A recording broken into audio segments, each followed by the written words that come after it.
Alrighty, welcome in everyone to just another edition of Just Another College Football Podcast. I'm your host, as always, Tommy Brzee. It is Monday, November 24th around here, and we got a lot to get to. We had some massive games from this past weekend, a little bit lighter of a weekend, obviously, with that SEC exhibition weekend, if you want to call it that we had this past weekend. We got a couple of big games we want to talk about to start things off, and then we just got to whip around. We'll talk about Notre Dame just doing despicable things to Syracuse. We'll talk about Utah escaping with their CFP lives, a couple other massive games that we got to talk about, and then we'll do a little bit of a wrap-up.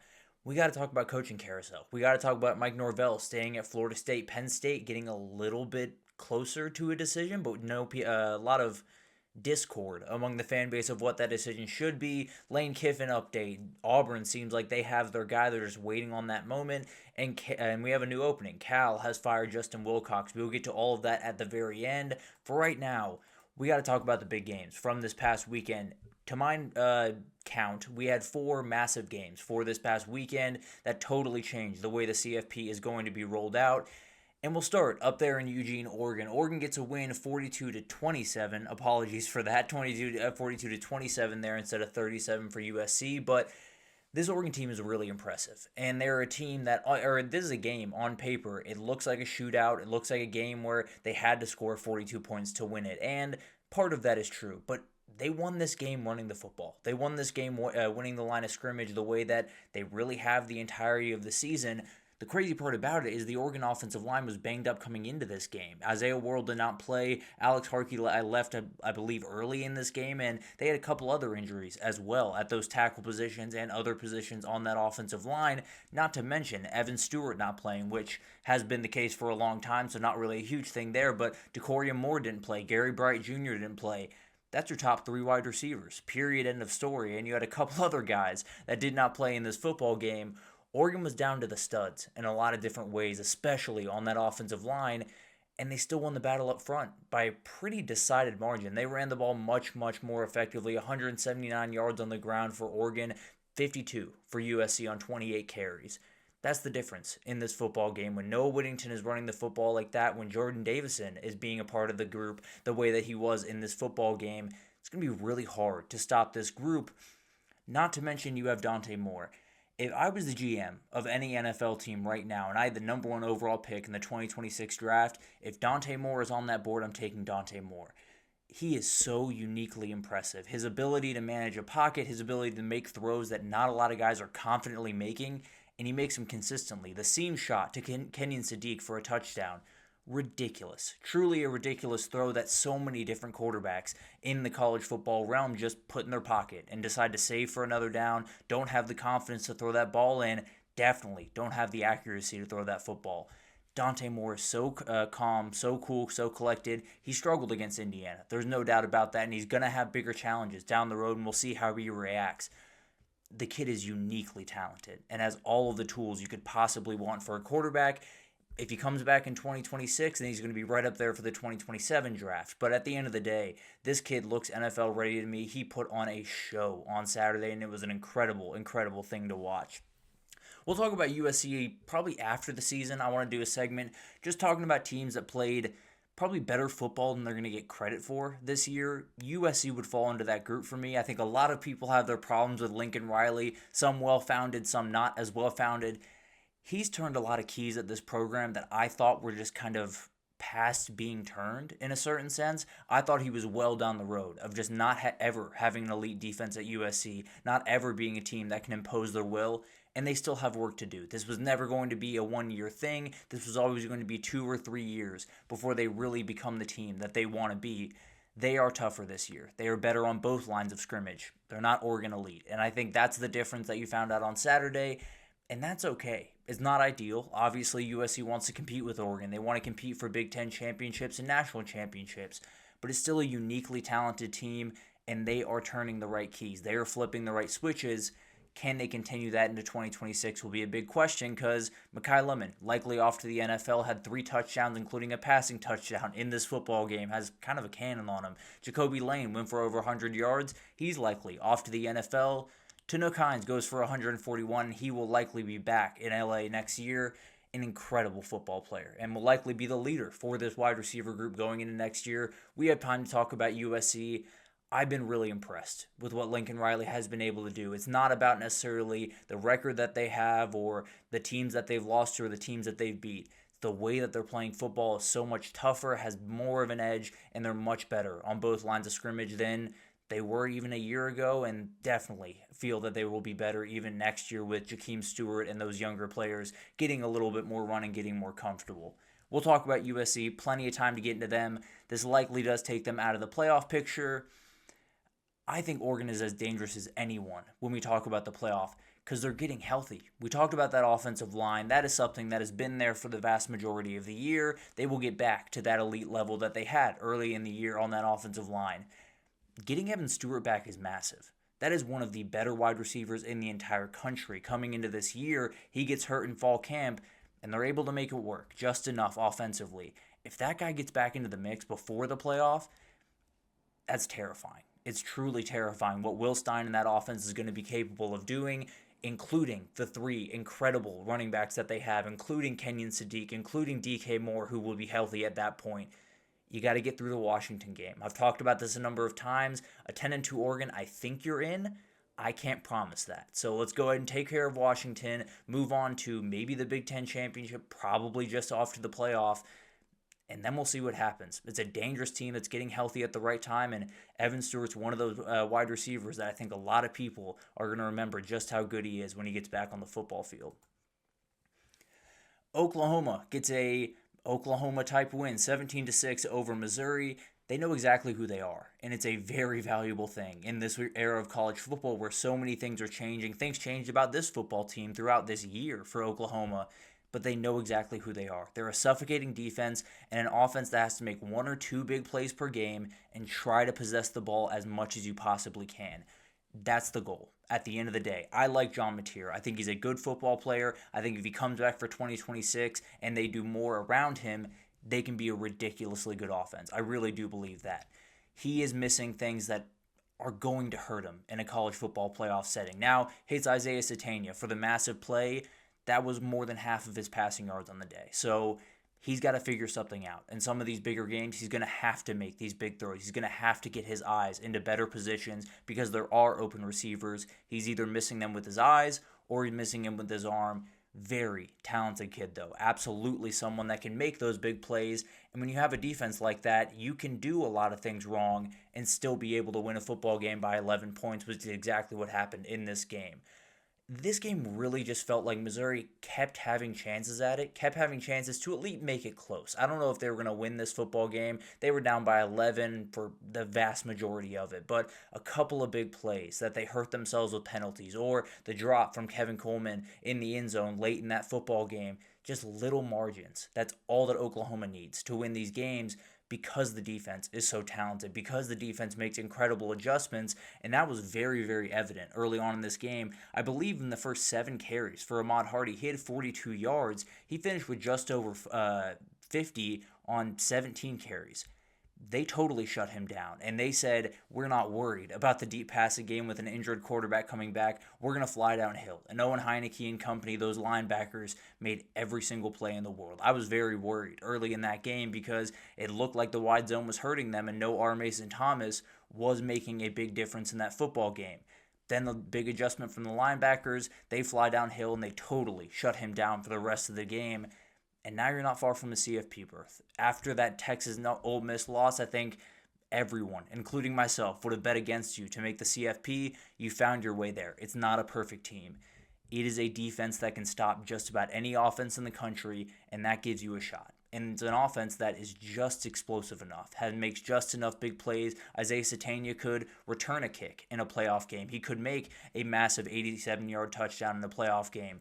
That's all they need. They need 1 or 2 of those big-time plays. They need to keep the ball for, let's say, over 27, 28 minutes per game just to make it relatively even on the time of possession and not put your defense on the field time and again. You're doing enough. It's LSU at home this weekend. You should be able to win that football game. LSU won by 3 points against Western Kentucky this past weekend. If you can't win that game, then you probably earned your way out of the CFP. But as of right now, they're dangerous as can be. They have a defense that can win them a national title if that offense can elevate at the right time. For Missouri, This feels like a special season that missed by inches. And that Vanderbilt game was really the start of it, but this one falls a little bit short as well. Just one of those things. We talked about it going into the season. A lot of teams in the SEC were going to get got. Missouri is one of those teams. But Oklahoma continues on. Just got to get a win this Saturday against LSU, and you're in the playoff, likely going on the road. I don't know. A lot of things could happen over the next little bit. Regardless of what happens, it's a dangerous team, and one that its defense can get them a really long way in this tournament.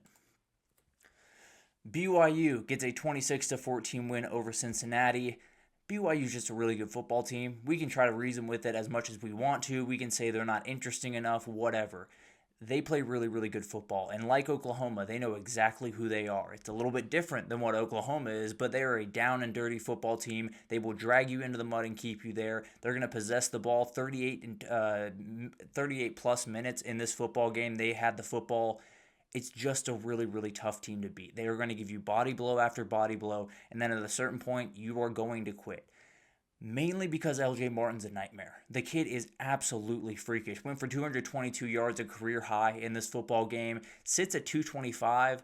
I don't think he's 225. He reminds me a lot of Tyler Algier, where they say 225 on the roster. His legs might be 225. He is an absolute nightmare to tackle. The dude is such a tough physical player, and he fits exactly what that football team is. I think if you're asking what the BYU Cougars are, you just show them LJ Martin tape, and you say that's what they are. They're going to run in between the tackles, they're going to batter you over 4 quarters, and they're going to find a way to win the football game. At the end of the day, on the other side, the Cincinnati run game had absolutely nothing. The duo of Evan Pryor and Tawee Walker went for 12 carries, 47 yards. Obviously, being down in this game didn't help that, but they still didn't get nearly enough from that duo on the ground.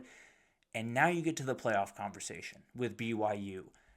I don't know what to think. I really don't. It's very, very hard for me to know what the committee will do, what I will think after the Big 12 championship game. Obviously, they got something to handle. They got UCF this weekend. If they win that one, they're very likely to get a rematch with Texas Tech. What does an 11-2 BYU look like on Selection Sunday? If they beat Texas Tech, this is a moot point. Both teams are going to the playoff. I have very little doubt in that. If they lose, and say they lose by 14, what is the conversation? Because we've talked about this before. I know what Texas Tech is. I know they're a top 12 team in the country. Do I know that there's 14 points in between them and the hypothetical 12th best team in the country? That's tough to reason with. It's going to be interesting to watch. They still have to play UCF this weekend, and then very likely Texas Tech and Arlington at the end of it all.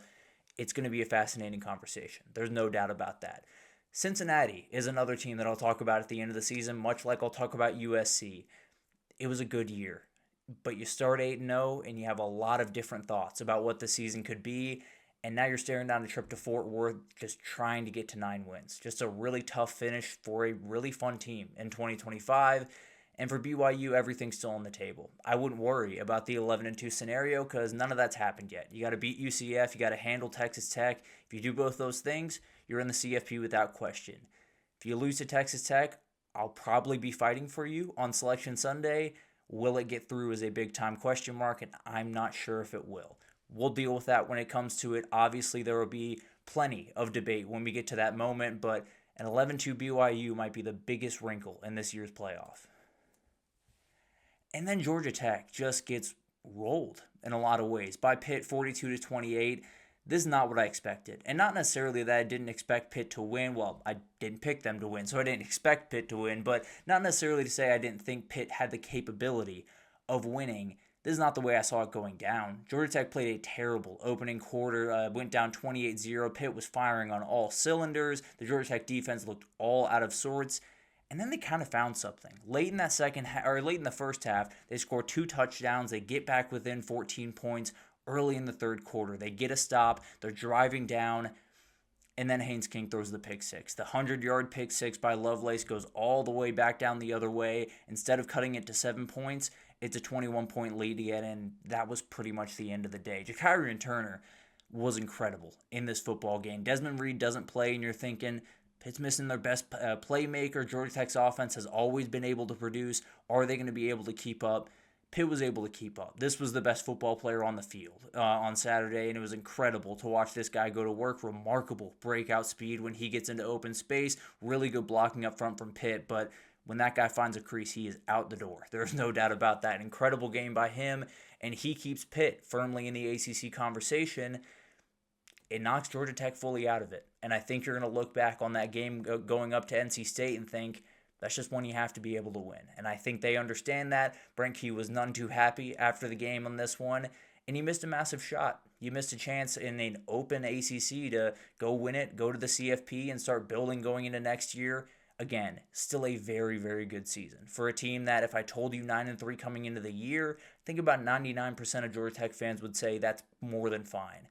The way it happened isn't ideal. You get out to, I believe, a 7-0 start. You lose to NC State, and then you just got to hope you find a way to pull a massive upset this upcoming weekend against Georgia. You're probably going to end 9-3. That Georgia offense is rolling right now, and based on what we saw on Saturday, there's no reason for me to believe that Georgia Tech is going to be able to slow them down. There's still a world where they get to the ACC championship. A whole lot of things have to happen for that to happen, but we could get a rematch of these two teams if a lot of things break the right way for Georgia Tech. But probably knocks you out of the ACC championship. A tough finish to a season that just felt like it was rolling for Georgia Tech just about a month ago has kind of fallen apart for Pitt. You're right in the mix. You do need a little bit of help. You need Virginia Tech to get a win over UVA. You need, I believe, Wake Forest is playing SMU. I could be mistaken there. SMU's got to fall, or Virginia's got to fall. If that's the case, then you will see the Pitt Panthers in the ACC championship if they can handle Miami. They probably have the toughest challenge of the ACC teams in the final week of the season. They get a Miami team that has to win to stay in the CFP race, and we'll talk about them here in a second.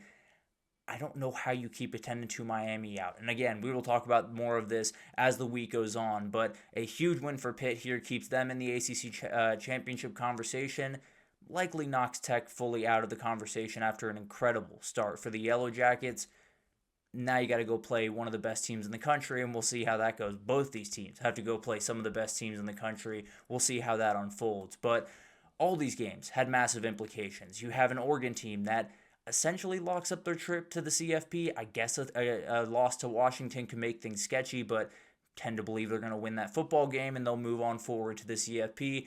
Pretty much locks Oklahoma in as long as they can beat a really down LSU team. BYU's in a weird spot as they move down the stretch in. Pitt was able to stay in the thing, and Georgia Tech missed a golden opportunity to go to the ACC championship and be waiting on a team they'd probably be favored over. But at the end of the day, that's the way the cookie crumbles. Now we got to move forward. We got just a Week 13 whip around. Not as many games to talk about as we talked about earlier. We got to talk about Notre Dame just dismantling Syracuse. We got to talk about Utah escaping with their CFP lives. Miami handling business. Vanderbilt. A little bit of history for Arch Manning over there in Austin. A number of things we got to talk about right after this break, so stick with us.